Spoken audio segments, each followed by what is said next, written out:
All right, so good morning, Nigeria, and welcome to the P&B Morning Show right here on Politics and Business Television, Abuja. Now, today we are looking at two critical issues that strike at the heart of the nation's stability and unity: security and fairness in development. We'll begin in Kwara State, a state long seen as a peaceful bridge between regions. But that narrative is now under threat. Reports of rising banditry and disturbing incidents involving explosives are raising a serious question. Is Kwara becoming the next frontier in Nigeria's security crisis? If a state once considered safe can experience this shift, then what does it say about the broader security architecture of the country? Are these isolated incidents or early warning signs of something far more dangerous? Then we turn to Lagos, where a major port rehabilitation deal with the United Kingdom is sparking nationwide debate. While the government says it's a strategic move to boost trade and economic growth, critics, especially voices from the Southeast, including Ohanaeze Ndigbo, argue that it reinforces a pattern of uneven development. The question is simple but powerful.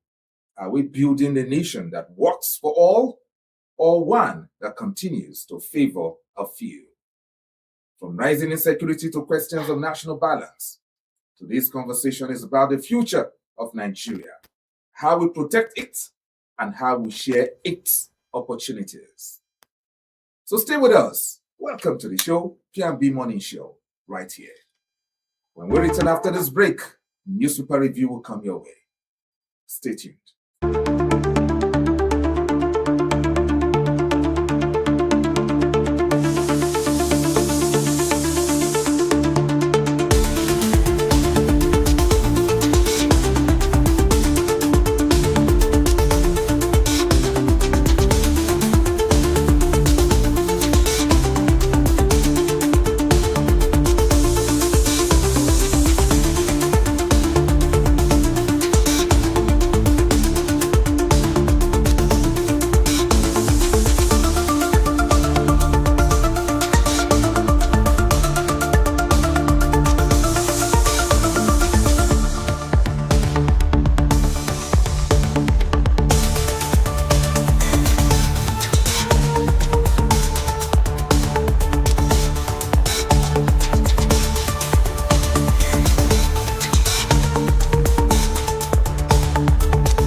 All right, welcome back to, of course, the program, the P&B Morning Show, right here on Politics and Business Television.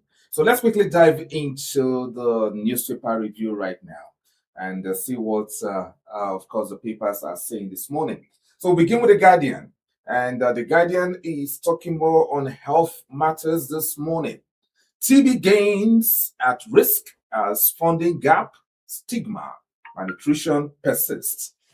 TB gains at risk as funding gap, stigma, malnutrition persists. PDP convention, pressure mounts for Yusuf Otom chairmanship. PDP convention, pressure mounts for Yusuf Otom chairmanship. El-Rufai to face multiple charges in federal state courts. El-Rufai to face multiple charges in federal state courts.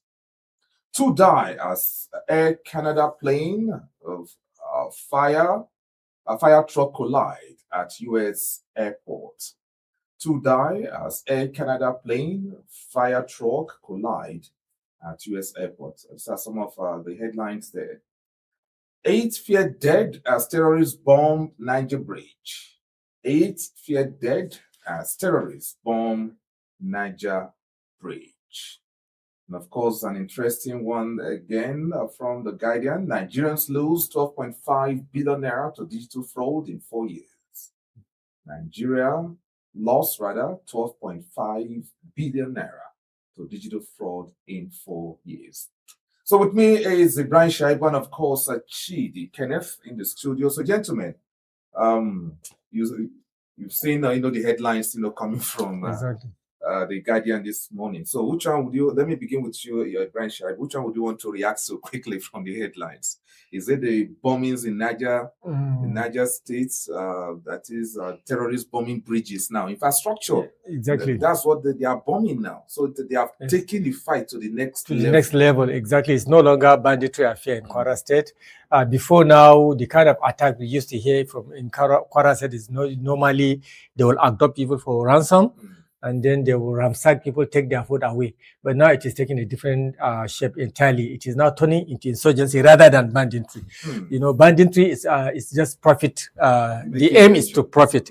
But then when you start indoctrinating people and then trying to enforce Sharia or another form of something, it's now become entirely insurgency rather than banditry. And it's much more dangerous.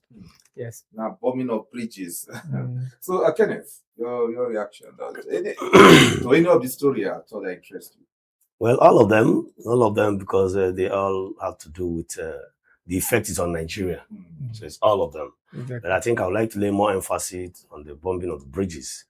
When people begin to bomb infrastructure, it's no longer in fact, it's not insurgency, it's a war. It's a war.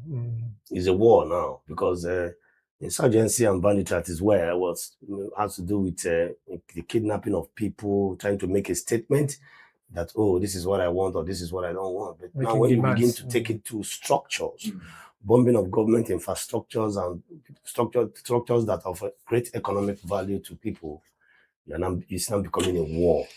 And let me also add this, that you see, I'm beginning to get worried as a person. I'm even more confused. Because now we're hearing all kinds of statements for France acquiring equipment, US coming to train the soldiers, then all the defense chief to relocate to Brno. Every beautiful statement made to make sure that to give us hope. I don't want to believe. I begin to see those statements as, I don't know. Are they trying to sell hope to us? Because yesterday we still have some bombings in Kwara State that claimed a lot of lives. So what's going on, OJ? What is really going on? We are beginning to get used to these killings. It's now becoming a norm. It now forms the headline of every newspaper every day, and we just see it. In fact, people see it and now they even just wave aside and don't move on. People are tired. People are really tired. Nobody seems to know what is the solution. Exactly. Nobody seems to know what is even a cause. Let's even know what is going on. All right. When a society takes something as a new normal, then it's a dangerous threat. Very dangerous. So, but because the reason why I'm saying this is that you are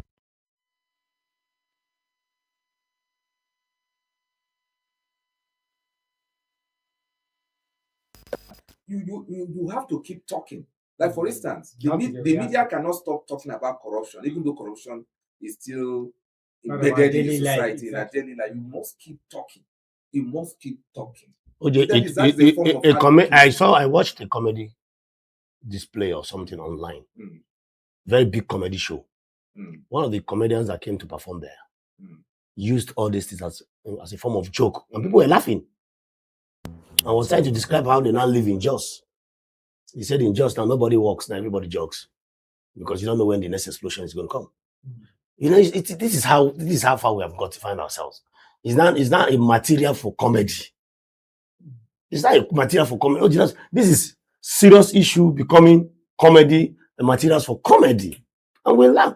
I was watching, people were laughing and crying. The guy was jogging, saying, that's so good, we're for just. But you know, So you see, because No, that's the level we have accepted. It's sarcasm. Exactly how they are feeling. It's Yes. not that they are happy this thing is happening. Yes. But it's just a way of trying to. It's also passing of message. You can use. I understand that part of sarcasm. I understand Yeah. that part of satire, but you see, you know, or even satire that you just mentioned. I understand. You can use But satire to talk to the government. Yes. You can use To comedy. relate messages. Exactly. So, and in That fact, people are laughing does not mean that they don't take it serious. I'm not saying they don't take it serious. I'm trying to tell you that you see where it's interesting that in some countries, what is going on in Nigeria, half will not even go on there, and it will demand a serious national emergency. I remember Donald In some Trump countries, saying, as small as bread, yes. you know what I'm talking. As small as hike in bread price, Exactly. the country there will be serious national emergency. But they look at, we're talking of, do you know how many people dying every day? It's not dying. We don't even have records anymore. People are dying. All right, so let's move on. I understand the frustration this morning, but we must keep talking. We must keep talking. Of course, we'll keep talking. Either satirically or however. Yes. I remember Donald Trump when he was at the initial point of thinking of sending military something to come and quench the Christian genocide in Nigeria. Nigerians were creating all sorts of satire and everything. And he said he can't understand Nigerians. You are telling them that you are coming to attack them, and they are all over the place making fun and even laughing. You remember I made statement like that. So this is how Nigerians are. No matter the deep shit, the deep situation they are in, they always try to create something out of it. Not because they enjoy what is happening to them, but they feel this is another form of sending messages across to show their concern and unhappiness about things. Okay, so let's move on with another national daily for us this morning to review. From the Guardian, we move on to the next. From the Guardian, let's quickly move on to the next paper under review. Let's quickly move on to the next paper under review. So which one do we have under review now? The Daily Trust is next. We have the Daily Trust with this headline: EFCC seals Malami's houses. ICPC arraigns El-Rufai today. EFCC seals Malami's houses. ICPC arraigns El-Rufai today. PDP risk losing out in 2027. Sule Lamido. PDP risk losing out in 2027. Sule Lamido. Ex-acting accountant general jailed 8 years for fraud. Ex-acting accountant general jailed 8 years for fraud. What TB Day sufferers battle stigma, drugs burden? What TB Day sufferers battle stigma, drugs burden? So, gentlemen, these are some of the headlines that we have. So yes, I was on my screen yesterday, and I saw the sentence that was given to the former Accountant General of the Federation. I think something was so. It was not actually 8 years. It was 8 years for each count. Total of 72 years. I was given to without the option of fine. And I was wondering. I think there was a man that served a long time ago as the Accountant General of the Federation. Not long time ago. It's 2022. He came in as an acting Accountant General within 2 months. Yes. He siphoned close to 1 billion naira. Yes. Over in his acting capacity. In his acting capacity, under 2 months. Remember, Ahmed Issa also, who was the Accountant General, was suspended because of corruption allegation, and then he was now made. It was somebody else was suspended. President Tinubu. President.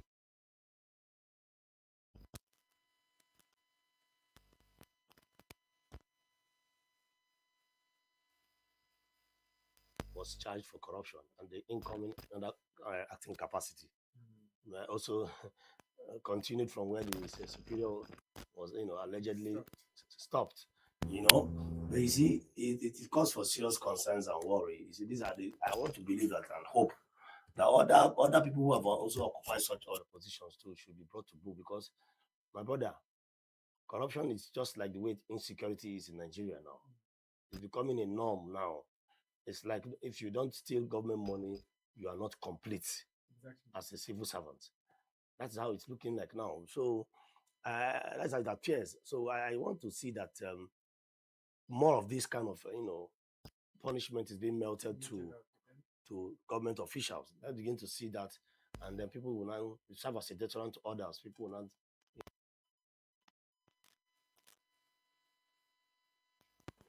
And when you get to government office, you are dealing with public funds. It's a matter of trust.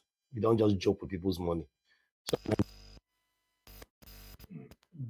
okay, Brian Shaibu, your reaction to any of yes, I want to react to, and our producer should please display the paper on our screen for us, please. So that I'd like to say one or two things considering as regard the EFCC sealing of Malami's house and the ICPC against Rufai today.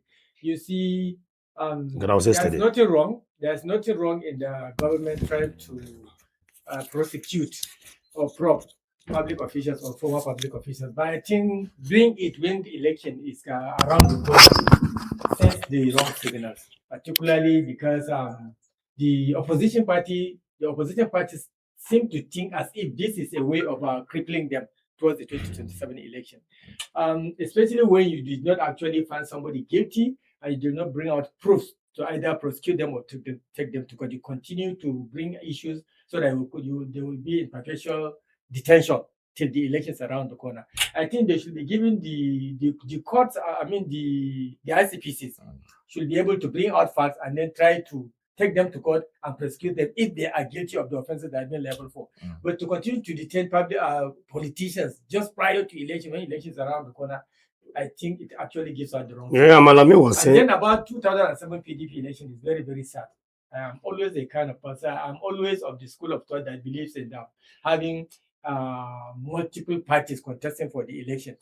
I don't want to see one super dominant party trying to impose authority over all the other. There should be a what do you call it? Equal playing field. Level playing field for all the political parties. But for somebody to be able to make other parties become crippled, make them weak, you understand? And then even the politicians themselves, they couldn't be able to bring themselves to reconcile the party together. It's very sad for me. I was going to say something that Malami, I watched it yesterday. It was a confrontation between him and the EFCC officials. Yes, and he confronted them and questioned them. And they said they were acting under orders. And he made it clear that nothing stops him from contesting the governorship of the election of the state. And that he was detained for over 90 days, without being charged to court. But you see, another thing I want to make all these government officials to understand, power is transferred. This same Malami too was very powerful at some time. And certain court orders too were flaunted under his own watch. You understand? Yes. So this tit for tat the politicians are playing. They all of see. So the reason why I don't pity some of these political, let's be very truthful to ourselves, is that when they were in office, they all did it. They all did it. That's why I said they all did the same thing. So there's no point for an ordinary Nigerian to sympathize with them. Yes, Malami.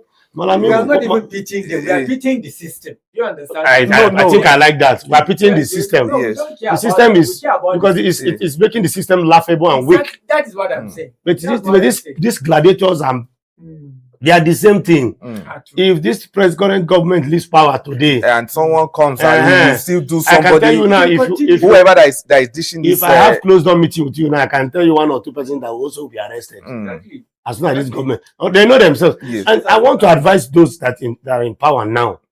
You too trade with caution too, because it's turn by turn. One thing in Nigeria, power intoxicates them. So now they are drunk. They don't know that in 80 give and take in 8 years time. That is maximum. That is if I give you, if God gives you the 8 years. No, I said that's why I use the word give and take. Yes, it's 8 years, right? So whoever is dishing this order, now might also be in the shoes of Malami. Be the victim tomorrow. Yes, Exactly. and they'll begin to use this same media. Hey, look, this is they'll start crying foul. It's because of so election that is now they'll now begin to politicize issues that they have created themselves. Now the issue now is this: we should not pity Malami. Let's not make it look as if it's because of the 2027 election per se. Yes, if he is actually corrupt, if you understand, if he's actually corrupt, and those properties are actually have some question marks that they are now seizing and all that. They should not. It's not because of he has shown interest for the governorship position in KB State that people should begin to look at it. It's because he has shown interest to contest for the governorship in KB State. That's why they're after him. Now he's now facing he's now facing persecution, right? Not prosecution anymore. It's like political witch hunt because he wants to be a governor. Look, I recently came back from KB State. I know the politics that is going on there. Now, some of his supporters, Malami's supporters in KB State, are feeling that it is Dr. Nasser, the governor now, that is Nasser Idris, who is the governor that is behind. Nasser Idris does not even have the clout, does not even have to influence what is happening to Malami. I am telling you this. Like they will say in local palace, in ever bath. No rich. No rich. Because Malami made him. Malami made him. His ordeal now, Idris cannot. Idris is just fortunate that, okay, fine. This person that is probably my former godfather that is coming to unseat me is having this ordeal. So he's now having a level playing field. Calm. In KB. In the absence of yes. You understand? This is something I've been there. I just came back less than 3 months ago, so I know what is going on there. So it is his antecedents as the Attorney General of the Federation. There was an alleged video that was trending when Malami was in office, where he was even saying that he can buy as many aircraft as he can buy. One of them. I think there was an alleged video then. Alleged video. I think I've forgotten. Look, I don't go by all those conspiracy, whatever. But I'm telling conspiracy. You, yes. What I'm trying to say is this. Like I said 2 weeks ago, in the case of El Rufai, I said, in as much as I might not be in support of political witch hunt, but the truth about that, if you did not do anything, we have presidential candidates. We have aspirants that are working freely that did not do anything. Why can't we? If you are clean, nothing will happen. Nothing happened to you. Now, for instance, there is this what I think the best hotel in Brenin KB is owned by Malami. The best. I was there. I've been there. In December I was in that hotel. When I saw that hotel, it is Abuja standard. It's the best. Are you sure the way you are saying it that EFCC will not go for it? No, they have gone for it. That's what I'm telling you. The story I'm telling you now. You understand? Now, do you know what? Do you know what is painful to me? All the workers then are jobless. All the work. That is the implication of what is going on. And all the workers the properties there will continue to decay. Yes, it will decay because now police have taken over the place. Now, if you go to Abir Hotel, it's the best in KB State, in Brenin KB, the state capital. Now, before I left, Brenin KB, police have taken over the property, and you see them. The police personnel have mounted their trucks and whatever there, taking over this property. So now automatically all the workers that I know that are not less than 30, 40 working that big hotel are now jobless. What is 30? No, I'm saying at least. You understand?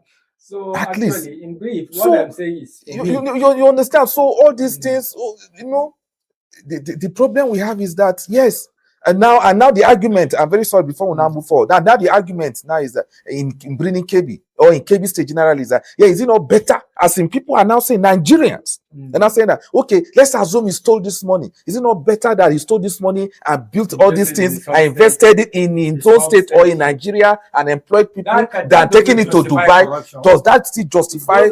Does it really still justify what is going on? Justify corruption or justify? You understand? No. So look, I think we have issue. We have issues in our society. Should take them to court. Let them be prosecuted. So if it is yes, but if it is witch hunting because he decamped from APC to ADC, if that is because his ordeal started immediately when he decamped to ADC, when he was in ADC as at November last year, Malami was still an APC member. Well, nothing was done. Yes, the day he decamped, I was in Brini KB. The day he decamped, I was in Brini KB. So, if it's as a result of decamping that is causing this, then we are saying that it is not the right thing. Well, okay, you don't even if it is because. They say, when people say when the fowl cries in the night and the child dies in the morning, you don't need to be told where the source of the death came from. You understand? So we all know that all these things have a lot of political correlation. We know it does. We know, we are intelligent of not. Whether we speak it out, we don't speak it out. It always does. It does. All right, let's move on. The Malami ordeal continues, and yesterday he has also tested how the ordinary person feels. Being in detention for over 90 days. 90 days, and EFCC officials, coming to harass him. Small boys. Yes, I see him on in the video saying, "Are you coming to disgrace me? Is it because I want to be? Are you embarrassing me? Is it because I want to be a governor?" You could see that he's stressed. He's stressed. He's actually stressed. Yes, if you look at this picture with even Atiku Abubakar, he's actually stressed. This his ordeal is taking a big toll on him. It must be. I think he'll be regretting living in peace. These are people that are not used to rough life. Yes. These are people that are used to. He was the most powerful man next to Buhari. Yes, I remember. When Buhari was there. Yes. Okay. Let's move on. Let's move on to our next, paper under review quickly. The blueprint is next, and we have Kwara lifts troops' spirit as terrorists blow up bridge in Niger. Kill 8, impose 150 million tax. Many fear dead as explosion rocks Kwara community. It's one of the riders. And police debunk reports of drowned 150 bandits in Sokoto River. Ex-AGF Nwabuko jailed 72 years over 868 million fraud. And EU rolls out 288 million euros aid to boost Nigeria's key sectors. ICPC arraigned El-Rufai in Kaduna today for alleged fraud, abuse of office. I think it's better for El-Rufai to start facing justice now. And this is what he has been looking forward to all this while, than keeping him in detention. Exactly. And so now take him to court. Let him face the dance to the tune. Yeah, so let him be prosecuted. No, yes. Now that the matter will be is now in court, because it's today.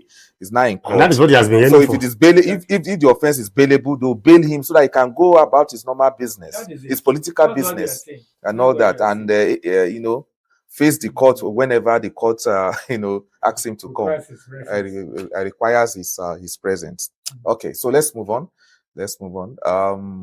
Okay, so these are some of stories. Okay, we have one from Ogun. Police arraign NYSC official linked to core member's death. All right, so read out this story in the blueprint. So let's move on to our next review. The Daily Sun, APC retains zoning formula. APC, I beg your pardon. APC retains zoning formula.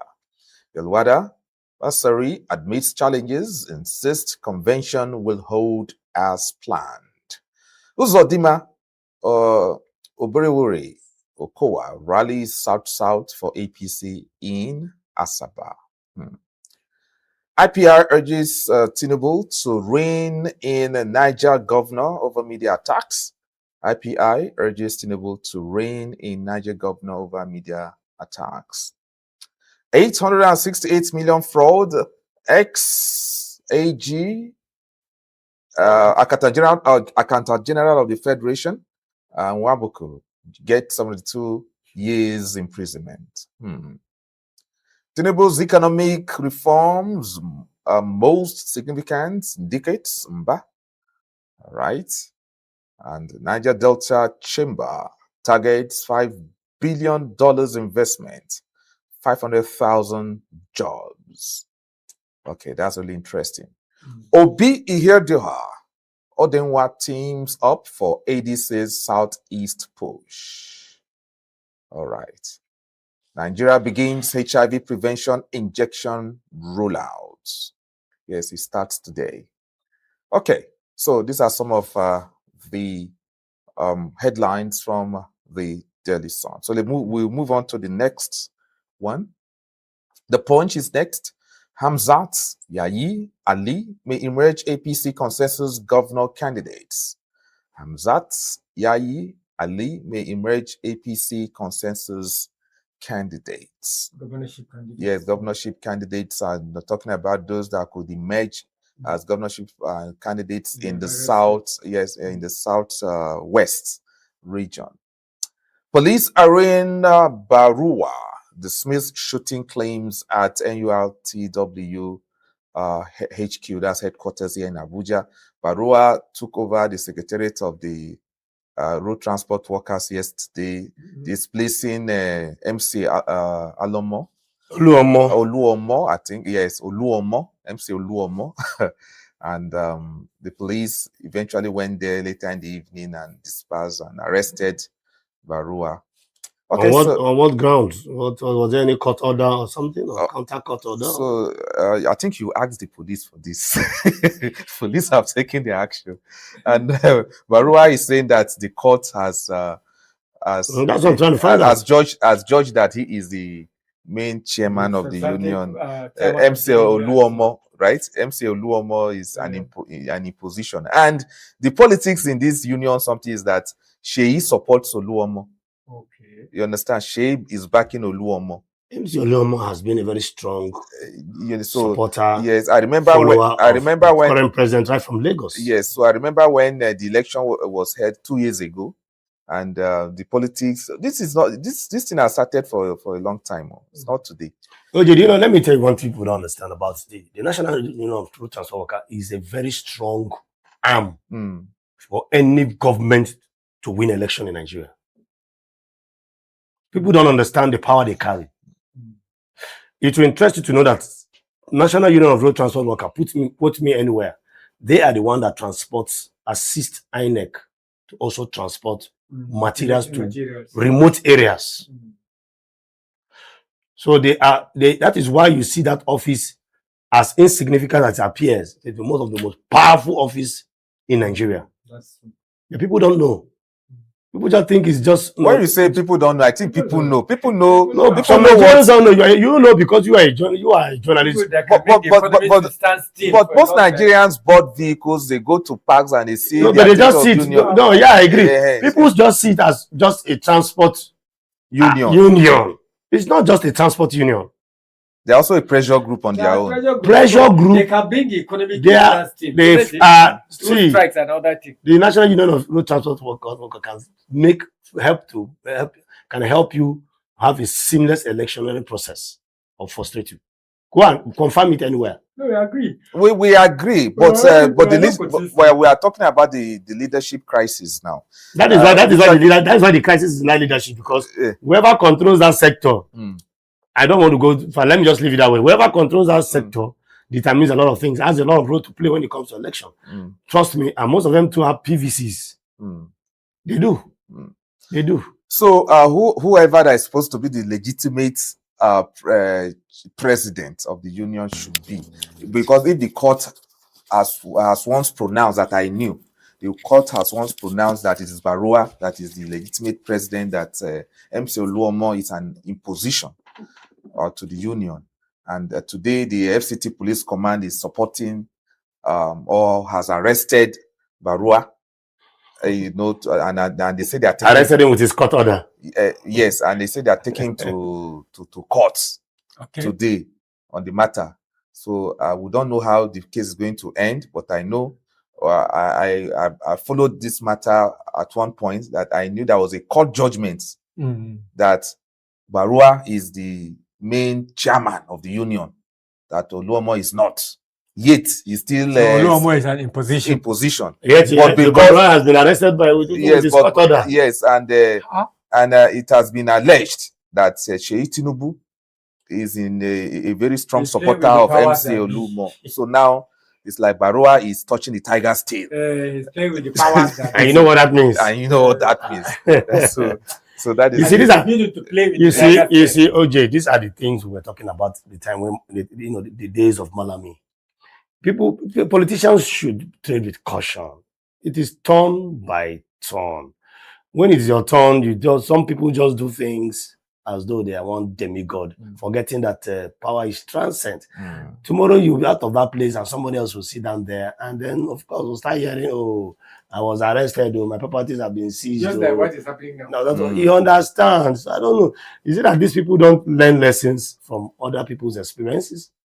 OJ, is that so? Part of it. All right. We just hope so. Okay, let's move on to our next paper and review. We have the sports now. Okay. Yes, a sports extra. Yes, a sports extra, courtesy of the Punch. What would be Ndidi reacts to Old Trafford links. Okay. Okay, and of course, and we'll still have other headlines there. Zidane reaches agreement to become France coach. Okay. Rooney shocked by Crane's England omission. Okay. And of course, Zesco Mbiemo out with injuries. That's a setback there for Manchester United. Simone hails Lookman. Okay, I think that hailing is coming as a result of the goal he scored. Yes, we are doing well, of course. Atletico Madrid. Awoni faces sanction for celebration. Okay, it's all good. These are some of the stories, as you can see from the front page of the Sports Extra, courtesy of the Punch this morning. So we'll have to go for a quick break, and when we return, we'll dive into our first issue for the morning. Stay tuned.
All right, so welcome back. Welcome back to the program P&B Morning Show this Tuesday morning.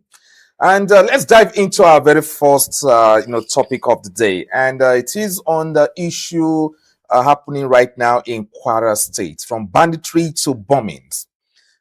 Is Kwara facing a new security crisis? Only yesterday, there was a bomb blast in the Uru community where a massacre was carried out recently. So what is really going on in Kwara State?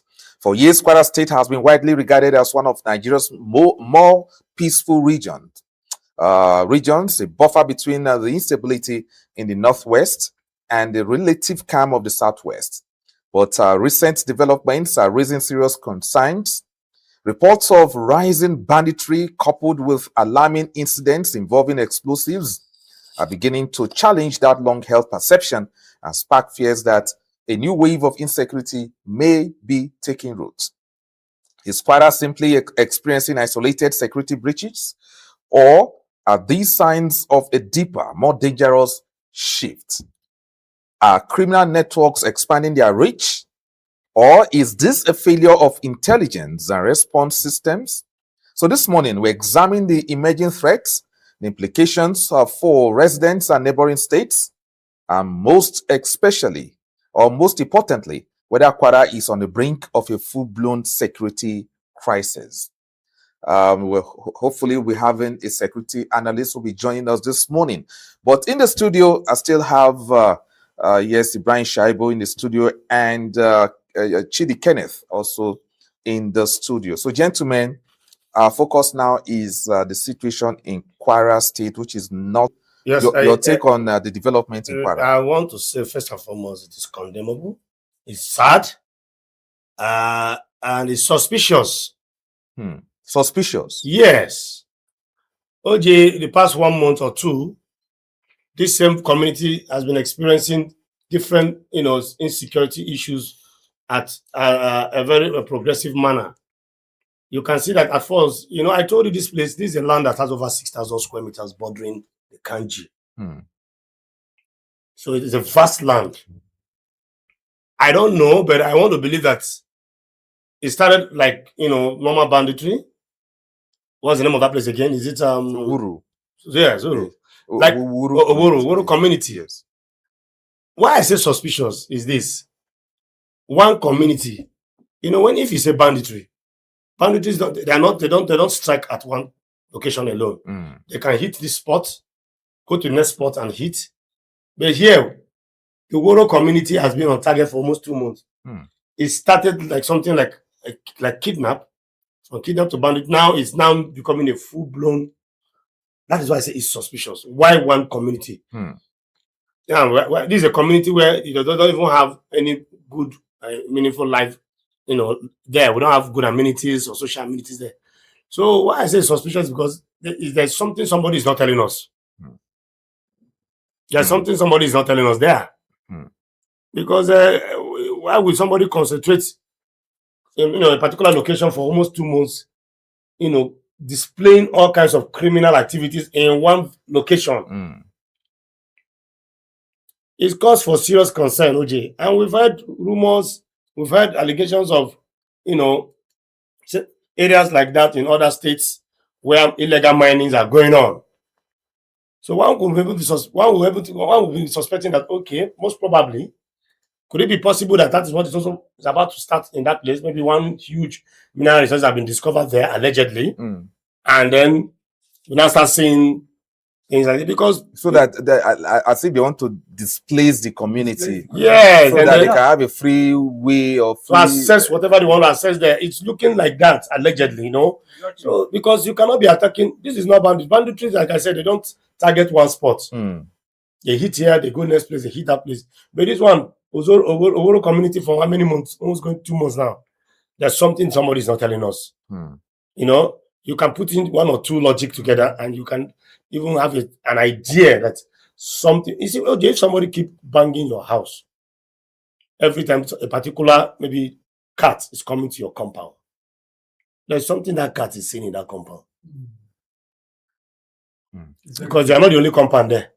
All right, Ibrahim Shaibu, your take on the developments coming from this is very sad, and then besides being sad, it's also very scary, because banditry activities in itself is very, very bad and dangerous. But then when it evolves into something more serious, security, when it develops into something more serious, it becomes actually altogether disturbing. Because before now, what used to happen in that particular area is that bandits would come, they will abduct people, kidnap them for ransom, and then they will maybe rustle cattle, and then they will chat away. That's what they do. And when they go, it will take time before they come back. In fact, they move forward. But now, what is evolving in Kwara State is these people will come. They will come with some funny religious indoctrination, and then they will come with bombs and explode things, and then they will go and hide, because I think those particular border area local government like Kaima and Ifelodun are very close to the Benin Republic itself. And then there is a very vast bush around that place, which gives them actually shelter to go and hide. So the whole thing is taking a very, very serious dimension. It is now turning from banditry to insurgency. And I think, just like my colleague here has said, whenever you see all this thing taking place in a particular place, experience has shown us that there must be a reason. When you continuously keep seeing a particular cat in your house, then there must be some reason for that. That is how we found ourselves in many regions particularly many regions of the north, whether it is north central or northwest or northeast, all over the place, wherever you find this banditry or all this insurgency taking place, there are resources. Although in the case of Kwara State, this thing has not been opened for now, but we believe, I have this feelings inside of me that very soon we will get here. Mr. Shaibu, let me even add particular resources in that place. Let me even add more to what you have just said. Do you know how much it costs to acquire a bomb? Now let's put it business-wise. This is politics and business television. Yes. Let's paint the business aspect of it. Why would I spend millions of naira to go and bomb a place that is insignificant?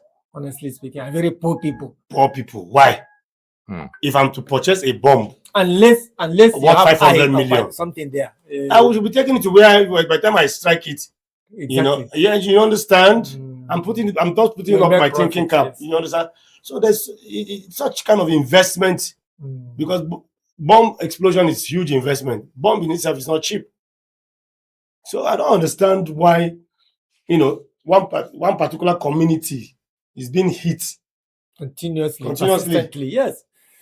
And the heat is just growing, geometrically like that. Now let's look at the implication of this activity happening in Kwara State. Kwara State is a neighboring. It has some neighboring states like Kogi, Niger. Then you have the southwest, states, and all that. So, how strategic is Kwara State to these non-state actors? It is strategic in the sense that, like I said, the rural community has about 6,700 square meter land mass. Something close to, not as big as Sambisa, but very big. It's a land mass that can build a city or a state on its own. Very big. And so I want to believe in that land, there is something that is there, allegedly. So it is not all about the significance of the state, but the significance of the location. That very community. The world can be in Oyo. All these things are just geography. Somebody just used it, drew a line. Drew lines and this here, this here. I always tell people that. In fact, there was a joke I heard. I don't know how true that joke that one of the colonial masters was tired and then stopped at Sokoto. That Nigeria would have extended to Chad. Because he was tired when he was doing he slept off. And that was how Nigeria stopped in Sokoto State. So Nigeria has been part of Nigeria. Yes. And even Chad. Because up to now, there is a part of Chad that we speak the same language with. In fact, you understand. So I heard that joke. I don't know how true, but some of these jokes can be true. That it was so. This is not. I don't see the significance of it. Kwara as a state, but Woro community. A rural community that is, harboring a lot of poor people. Poor people living everywhere, OJ. Everywhere there is huge mineral resources, they are occupied by poor people. And incidentally, let's go to River State, the Ogori. everywhere. And I don't know why it's like that, how nature has made it so. I don't know how nature has made it so, or how God has made it so. Do you know that everywhere they discovered mineral resources in large quantity, it is been, I've never seen mineral resources, I've not heard minerals are being domiciled in commercial quantity in a place, in a cosmopolitan area. It is always in the remote areas where poor people are. And when you go there after 50 years of tapping those mineral resources, you will see that there is no meaningful development there. At Yokuta still. Just check it out.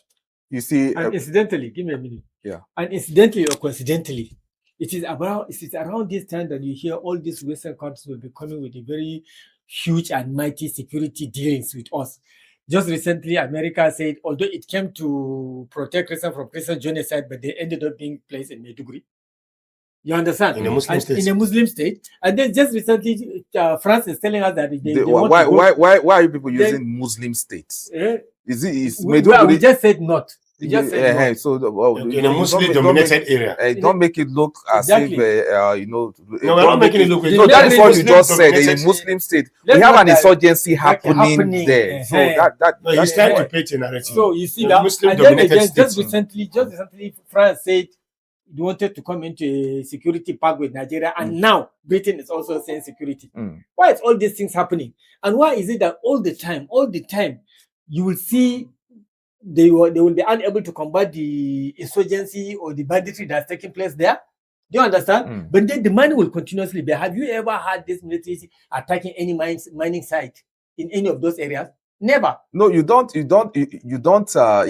No, it's against the war conventions for you to attack mineral resources, just like what is happening in Iran, between Iran and the US. And you understand, for Israel to attack that gas field. You see how Donald Trump immediately came out and rebuked Israel, and I say, I am not even aware that Israel want. Are you getting Israel immediately said, okay, we are not going to attack any guy. So yes, you don't attack, because at the end of the war, you need something to rebuild, and it is the mineral resources. So that's why. So that is just the argument. I mean, essentially what I'm trying to say is to support my brother here. Whenever you see security crisis taking place in any part of Nigeria, irrespective of whether it is south or north, mineral resources are involved. All right, we have our guest joining us now in person of Salisu Mahmood Tata, a renowned security analyst who is joining us virtually this morning. Good morning to you, comrade, if you can hear me. Comrade Tata. Hello, good morning.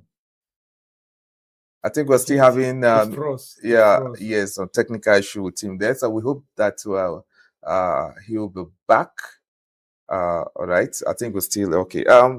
So gentlemen, you can see why mineral resources are not being attacked. And again, a mineral resources located in a location is to better the lives of the people. Yes. So if the people are poor, and God now see that, okay, let me deposit something here so that they can find it and use it to better their life.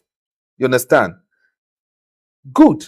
But the problem is that those that will come and explore these mineral resources from such locations that you said it's always domiciled where poor people are. Ordinarily, if you explore, you are supposed to better the lives of the people that owns the land, that occupies the land. Okay, let me. But in the case of our own climb here, our own society here, they give you small and take the chunk out.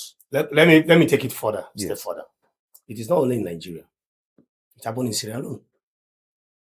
You see, 1954, oil was discovered in commercial quantity in LMA.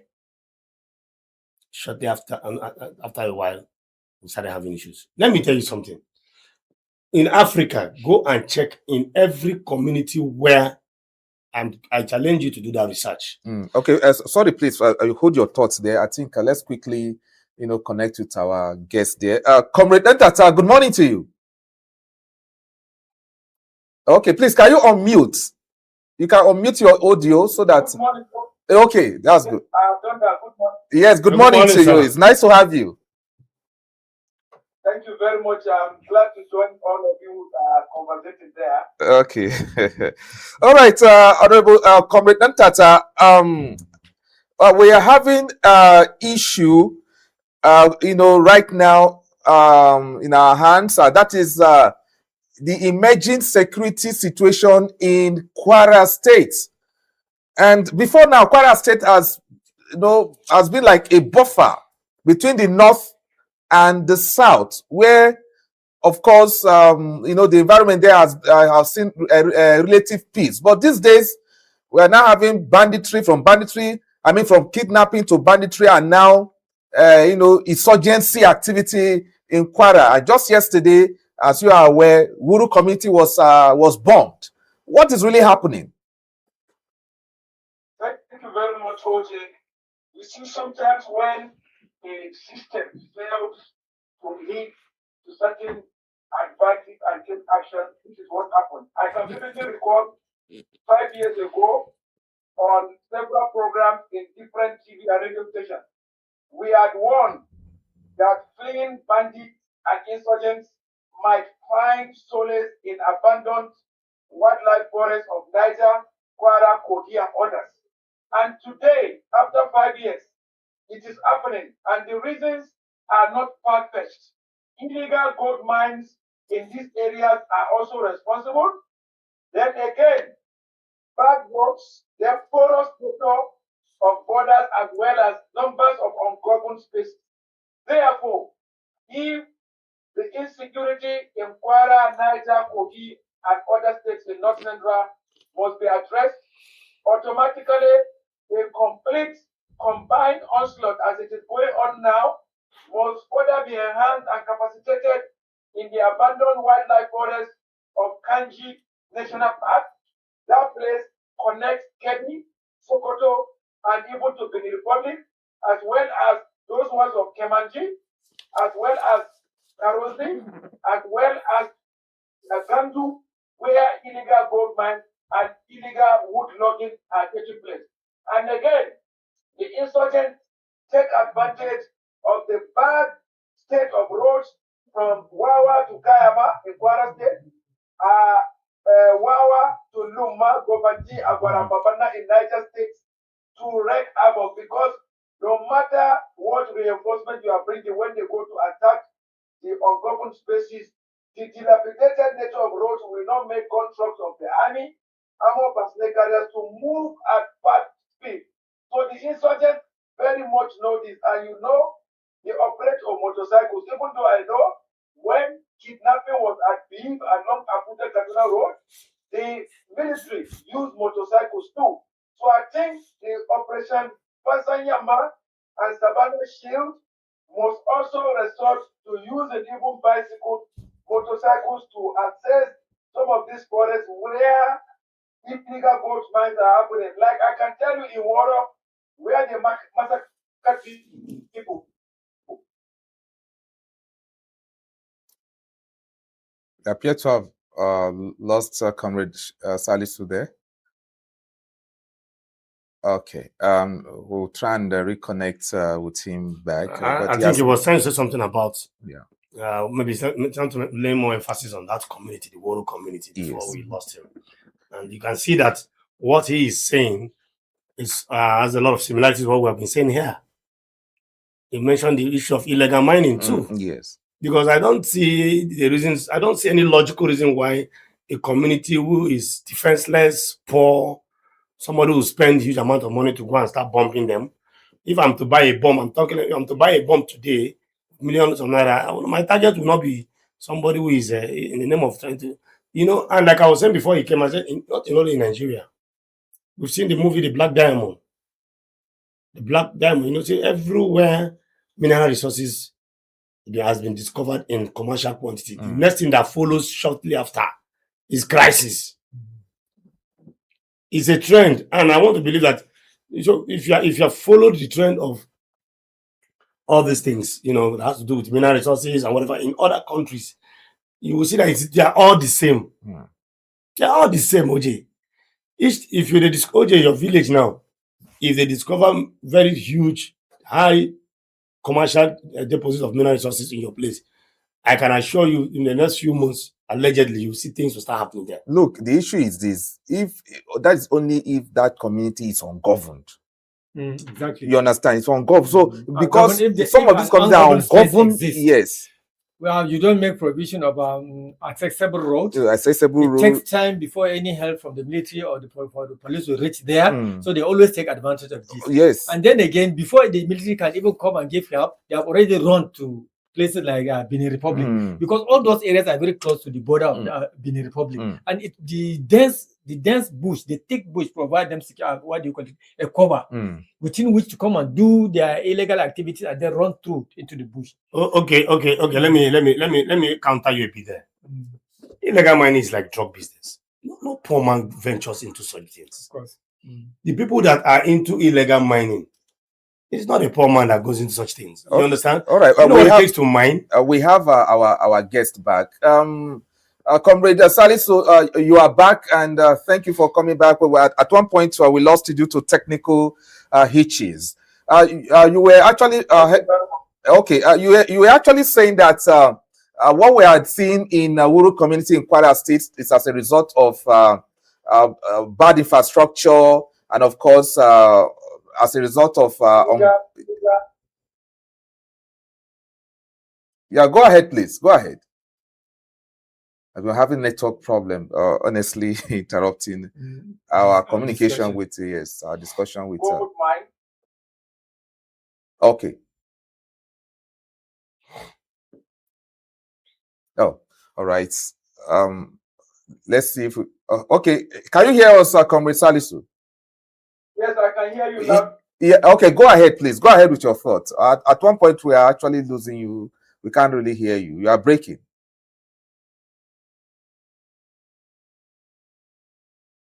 Yeah, hello.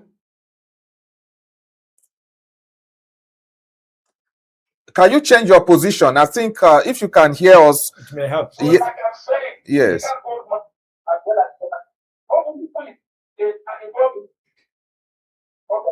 about now? Okay, I think it's better now. It's better now. Hello, yeah, it's better now. Better now. Yes. Hello, yeah, I can hear you. It's better. Yes. So like I'm saying, a lot of the bandits and insurgents in Gandu under Kama local government are involved in illegal gold mining. It is well known. Also in Kemanji there, the illegal wood logging. And what they even do, they collect ransom as much as 100 million for wood loggers to have access to the forest where they will do illegal wood logging. So, and like I told you, for years, the roads in this area, both under Borgu local government area of Niger State, Kayama local government area of Kwara State, Baruche local government area of Kwara State, they are so dilapidated that accessibility from one place to the other is very difficult. Even presently, the security agencies involved in the onslaught are not finding it easy, except if you are to use helicopter, drones, or fighter jets. And how many have been deployed there is what we cannot say. So the issues are President Bola Tinubu need to do a lot.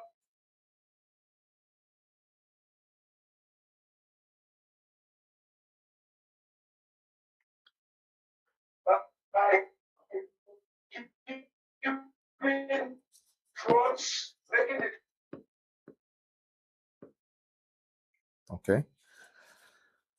I think we have actually having challenges. You know, having a free flow network. Are you with me? Of course we are. Yeah, but at a point we're still losing you there due to the network. The network connections. Okay, it's better now. It's clear.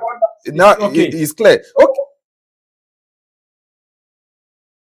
It's that what the Federal Ministry of Works must put the roads from Wawa to Kayama, Kayama to Kotu, also from Wawa to Lumba, Agwara, Babana. Again, they are bordering Kebbi and Sokoto State, because from Kanji, for instance, which is Borgu local government area of Niger State, you can go to Sokoto, you can go to Kebbi and others. So there are many military factors that the government must address. So for Umahi, as Minister of Works, to always tell us that a lot of roads are being fixed. You have to fix roads to also fight insecurity. Because when roads are good, they will not be able to block roads. They will not even have accessibility to certain areas, but they know that the roads in areas are bad, hence they are insufficient, and a lot of places also, like I told you, are ungoverned. Hence, our advocacy for siting of permanent security structure like Mobile Squadron, counter-terrorism squadron of the police, Army cantonments, airport base in most of these areas. A lot of the places remain ungoverned. So if you don't have border pressure on border, site permanent security structures to make them governed instead of ungoverned, then also rehabilitate roads, then do the needful. Honestly, we'll be beating about the bush. All right. So it's still a very dicey situation. Gentlemen, do you have no question for him very quickly? Because all right. Can you hear me, comrade? Yeah, he's listening. Yes, I can hear you now. I want to find out: do you suspect any high commercial deposit of mineral resources within that Woro community? Do you think there's anything commercial about that area? Well, you know, the commercial activity that happens mostly is farming. But the way the mineral deposits are is a two-way thing. There are the higher echelons that you guys are using the middlemen. So I think they are getting commercial value as regards the people funding the illegal gold mines, because those bandits or insurgents, where do they have the money to buy AK-47 turbo rifles used by Israeli elite army? Then even operate anti-aircraft missile, bomb, and also other things. So there is conspiracy even extending to some foreign people too, who come in disguise. So it's a two-way thing, external and domesticated. Okay, now what is the implication of this crisis in Kwara State to the relative peace in the Southwest? Would this, spread to the Southwest? Because it's like a buffer. It's like a buffer between the North and the Southwest. Are we going to maybe experience this kind of situation the next 3, 4, 5 years if nothing is done now, maybe in some of the Southwest states, like we're having now in Kwara? Like Oyo State, there was a time bandits were caught when they went to attack the old Oyo National Park. But the entire Southwest states are prepared. Outside the police and military by federal government, they set up their own Amoteku, and they have a common security trust fund. So as average Yoruba man from the Southwest is very much aware. Sometimes you see when they even see trucks with people that they don't know, they upload the truck as such. Most of these type of things are lacking in northern states. So I don't think it will be easier for it to spread to Southwest, because the Southwestern states are prepared. They have their security trust fund, and outside their Amoteku, they are also assisting the police and army with funds and others. Take Lagos State, for instance. Their rapid response team has been gathering momentum, and other states like Ogun, Oyo, Oshu, Oyo, and Ekiti have followed suit. So I think it will be very difficult for it to spread to Southwest, because they are prepared to help themselves and they love themselves, unlike the northern states where there is illiteracy and there is poverty. So illiteracy and poverty in northern states are also, like most of these communities in Niger and Kwara, some of the indigenous were arrested at the time they made some arrests to be informers and also benefited. Like Kama, for instance, there was a motorcycle dealer that was caught trying to sell motorcycle to bandits. Based on intel by the military, he was arrested. What brought about that? Illiteracy and poverty. Unlike the Southwest, they are all enlightened and exposed. So their governors are doing a lot and enough to support the existing federal security agencies. But what are you finding in the North? The governor will wake up and say, I'm only a CSO. I don't have control. Commissioner of Police, Brigade Commander, Air Force Base Commander. Is that an excuse? How come their counterparts in the Southwest are able to achieve? And even Sheffield in the North, they are not learning that the Southwest governors have security trust fund. So it is myopic, it is short-sightedness, and unpatriotic for our northern governors to sit and allow the ordinary masses to suffer. Like the bomb blast that happened after Woro, There were marketers from Magic going for Monday market in New Busa, Niger State, before they ran into that bomb. It severed the body of the driver immediately. So the issues are the governors with the huge budgetary allocation must also support the gesture of the federal government.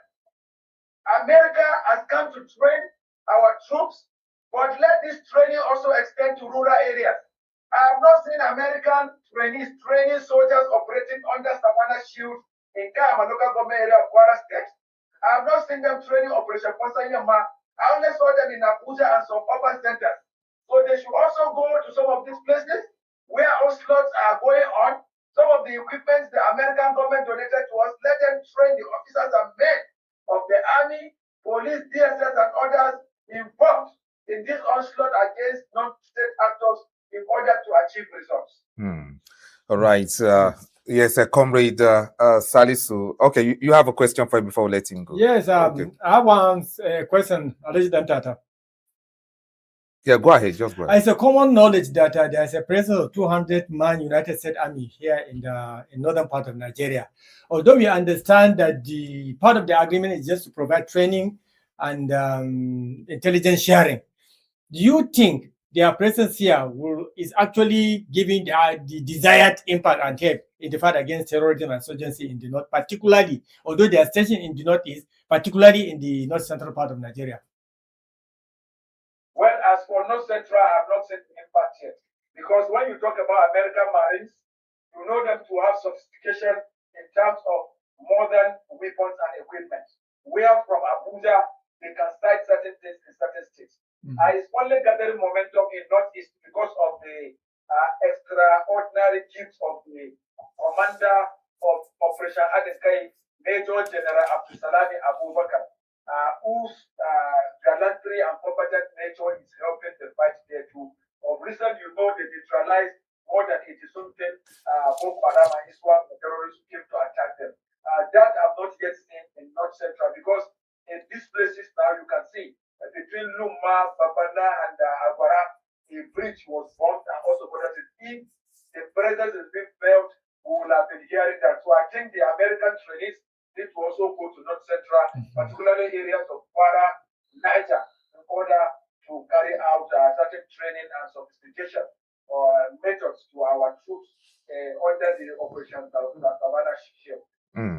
Okay, we must thank you very, very much, Salisu Mahmoud Tata, for making it on the show today. We must thank you for your expertise this morning.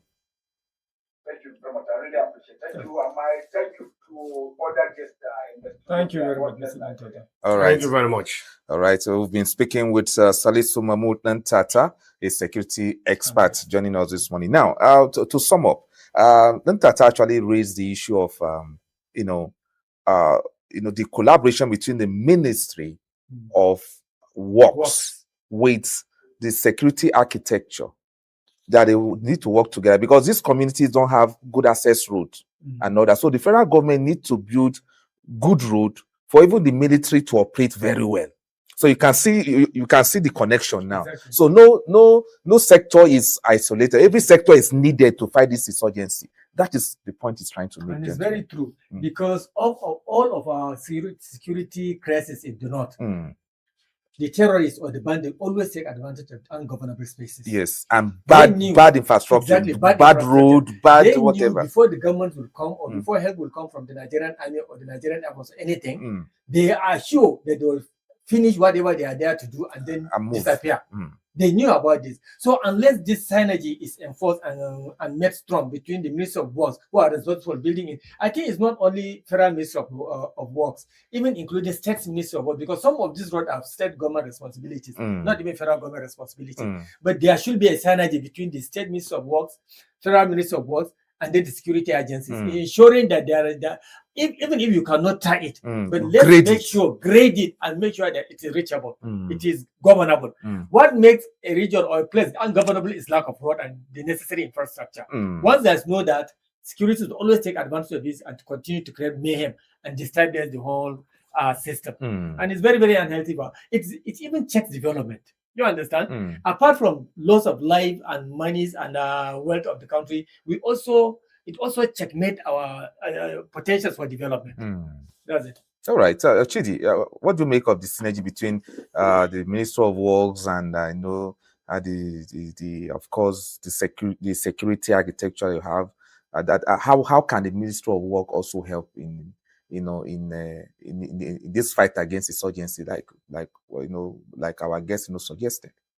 Okay, well, I would like to add by saying that works in itself is a strong preventive measure for anything that has to do with insecurity.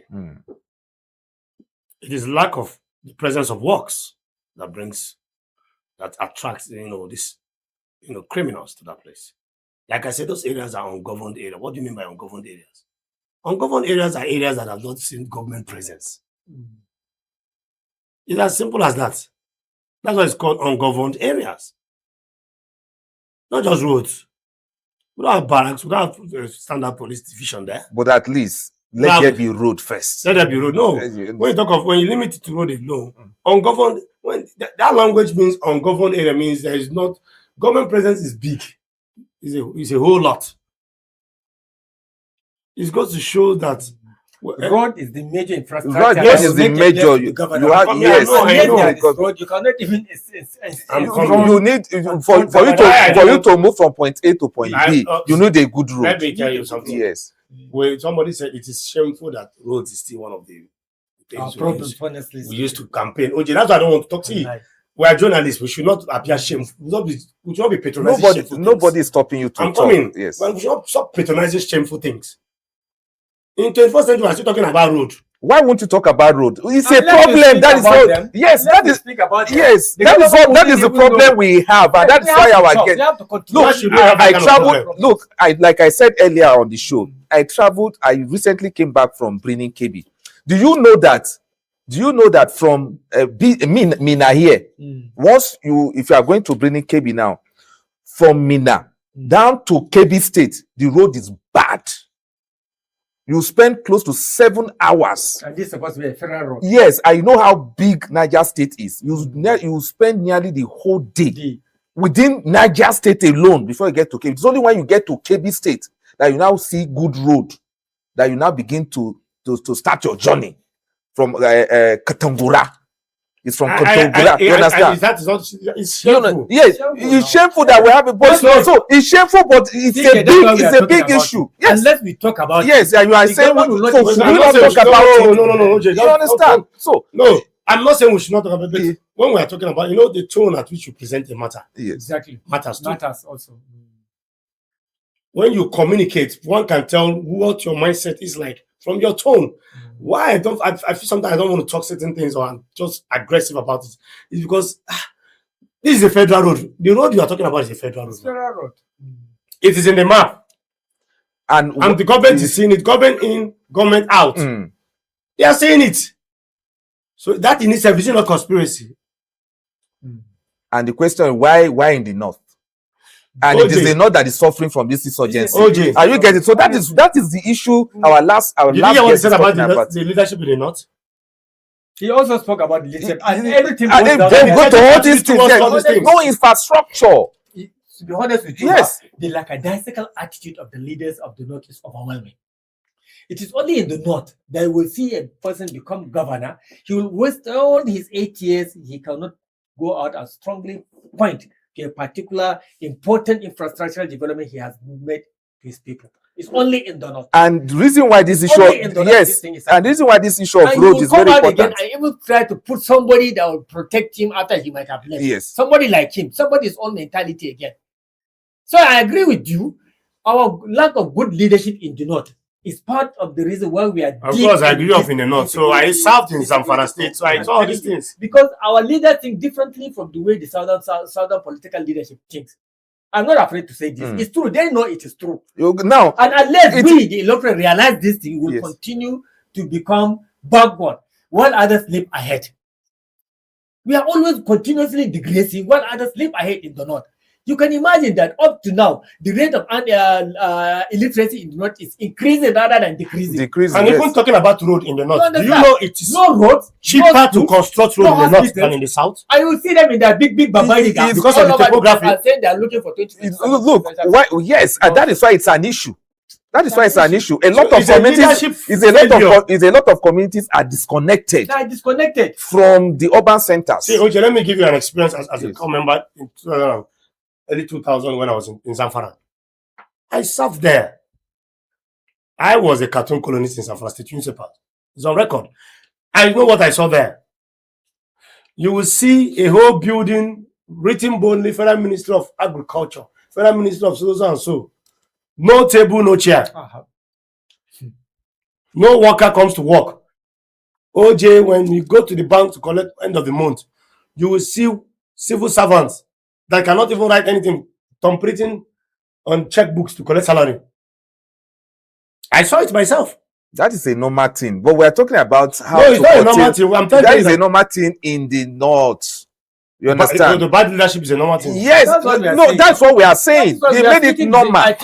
I think the problem is that the way we put it across. Yes. But we are speaking the same language. Yeah, it's that. So how do we lack of road is a major issue. And the insurgency are taking advantage of it. Like you said, we should keep talking. Of course. Yes. And that is what we are doing. It's as a result of our leader inability to think out of the box and then say one of the reasons that these people keep enjoying what they are doing is because you are unable to provide good roads that can make the place governable.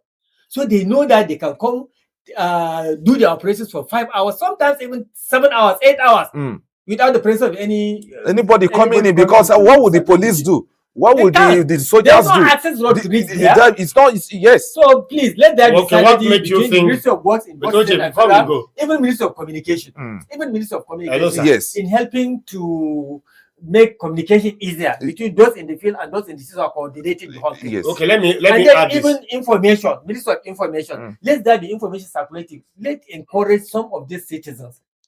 If you keep them well, enlighten them well, they will be able to give information, underground information, one that can be used, provided there's a road to. Because even if there's information, if there's no road to access those places, okay, how can help coming? I think I have something to say that can connect this thing. You see, that says something.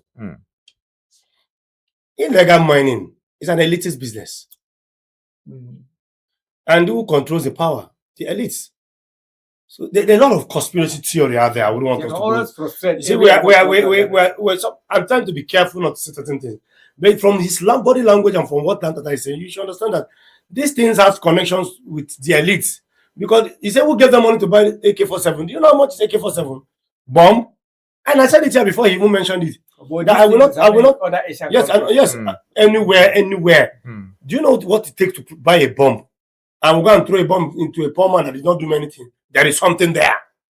There is something that there's something I'm trying to get. And the point is this, Chidi. The point we are making is that whether there is somebody is sponsoring the illegal mining that is happening there and all that, what is the root cause? The root cause is because those areas are ungovernable. And why is it ungovernable? The minimum infrastructure is not being provided, which is what? Road. Yes. And I'm saying it is deliberate, OJ. Yes. I'm also saying that it is deliberate. Some of those things are deliberate. Excuse me. I'm coming to that. They are deliberate. See, that's what I'm saying. It's like Afghanistan and other Southeast Asian countries. Yes. Similar thing happens. And sometimes the politicians themselves are the ones that are responsible for all these atrocities going. But the government will always make sure I've done my part as a government. The people will see they've already created the road.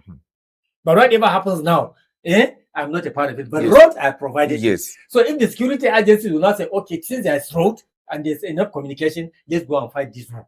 So you understand? Yes. But here, lackadaisically, the government will not be unable to do the road. Have you heard that? That was something that I heard sometimes, that an aspirant, a gubernatorial aspirant told the sitting governor, but if you finish this road, what I will take campaign? You see, right? It happens now. We've seen instances where in a community. Okay, if you finish this road now, yes, what I will take yes, campaign? we've seen in a community where they will not have a school will be so dilapidated, and a philanthropist will come and want to fix the school, the local government chairman will not will say no. Exactly. Because that is where, because if you dare do it, they will not have any say anymore in the community. So it is better, the community kind of thing. You understand? The community just so people generate money from all sorts of illegalities and endangering people's lives. Yes, not just illegalities from people, even in the power sector, from people's everywhere. I'm trying to forget my thoughts here. Nigeria is supposed to be one of the richest countries in this world. We are. We are still one of the richest in poverty, insecurity. Is there a word like in health or something like that? Yes, we are not even healthy. Look, we are dying in the midst of plenty. That's what Nigeria is. I'm telling you, insecurity is killing us. Diseases is killing people. Poverty is killing them. Illiteracy is particularly here in the north. Illiteracy is even killing people.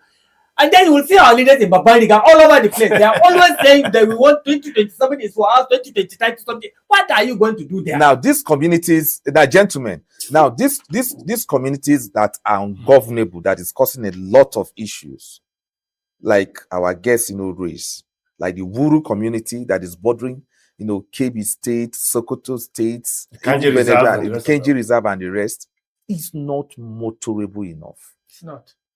It's not motorable. Even when the military went there to take charge of the situation there, the brigade commander made mention of the dilapidated road. You understand? But you had Gantata saying that there was warning. He started his statement by saying that there has been warnings. Warnings of what?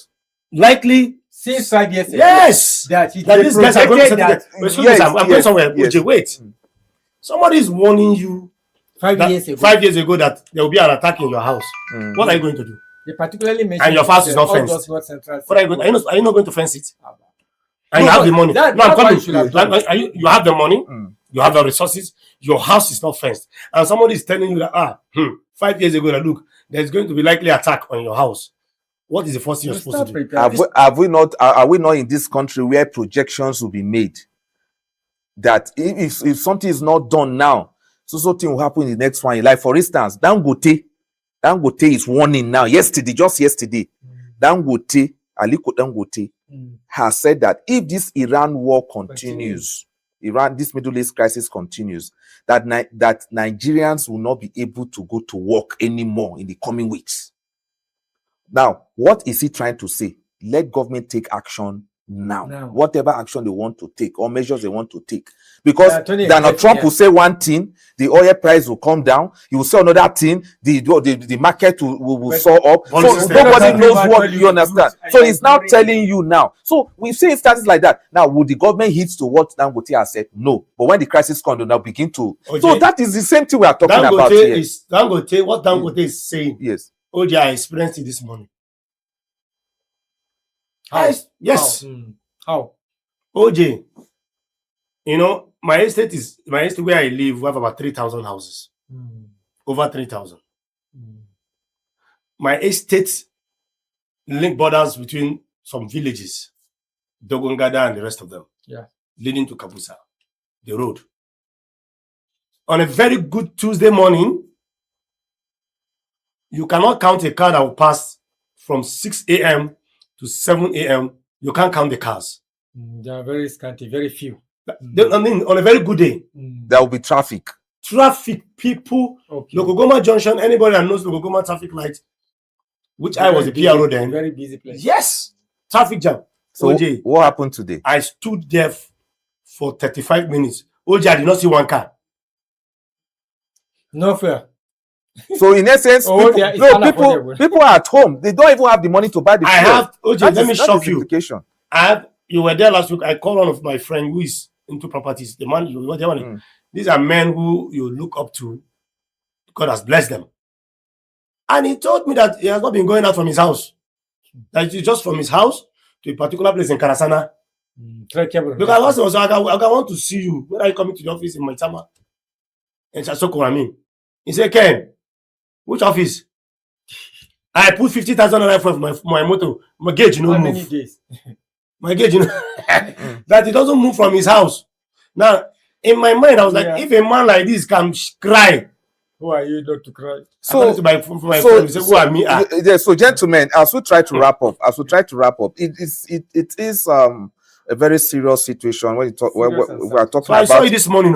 I saw it this morning. I understand. So I think we just have to move on from there. So as we try to wrap up now, the synergy between various sectors of the economy will also help in quelling this issue of insecurity. Of course. Ministry of Works, like we talked, the telecommunication sector, information sector, the security sector, and everything. Yes, and the governors, the political hierarchy also, like he said, the governors in the Southwest are putting in measures to stop the insurgency escalating in the Southwest. By creating, their own security networks, like Ametoko and the rest. But in the North here, you don't hear anything. All these are factors that should be put into consideration and factored together so that to chart new director for the North. For the North, that's what I because you understand, for the North now, Kwara State. Tomorrow we talk about Kogi State. Now you understand, Benue it's already State. happening in Kogi now. There's no part of North that this thing is not eating up. It's very North Central now. Even before now, if you tell me that anything like this will come into North Central, I will say, you're a joker. Yes. I always thought from Borno, maybe it will affect some part of Northwest. Northwest. But now it has eaten deep into so many states in the Northwest, so many states in the Northeast, and now it's coming to North Central. Can you imagine that? North Central, every place. If it is not harder farmer, it's banditry. If it is not banditry, it's insurgency. And now all these three are interconnected together. Yes. Because they will see themselves in the bush and they will shake and say, "Hey, you bandit, how are you? You insurgent." I'm telling you, they will share information and have you visited before? No, I'm telling you, no. I just the research I did this morning is between particularly around this Kwara area. The bandits will come and do their thing, they will go, and then the insurgent will now. That's why we said it is evolving. And you said there is no conspiracy in all this. There is. I don't want to I don't know what our political leaders are doing. Honestly, see, leadership and governance is not just about wearing big gown and putting expensive perfume. All right, gentlemen. Marrying more wives. It's a very huge responsibility. All right, gentlemen, we have to go now. Let the debate continue. Time is not our friend, so we just as always. So let the debate, continue, and we hope that whatever is happening in Kwara State will be resolved. The government is hearing, the government is seeing, and we also hope that measures are being taken to quell the crisis there. It's unfortunate that lives were lost as a result of the bombing yesterday. Brian Shaibu, thank you for coming. Thank you, Mr. OJ, for having me. And Chidi Kenneth, thank you for coming again. OJ, thank you. And that's all I can say for now. All right, thank you very much. And please don't forget that you can always subscribe to the channel. Please, let's build this channel to the next level. And of course, don't forget to like our programs, our content, so that more people will see our content and recommend and of course to take part in what we are actually doing right here on Politics and Business Television here in Abuja. Let's meet again tomorrow, same frequency, same channel on YouTube, on Facebook, and other social media handles. So God bless you and have a lovely day ahead. Bye-bye.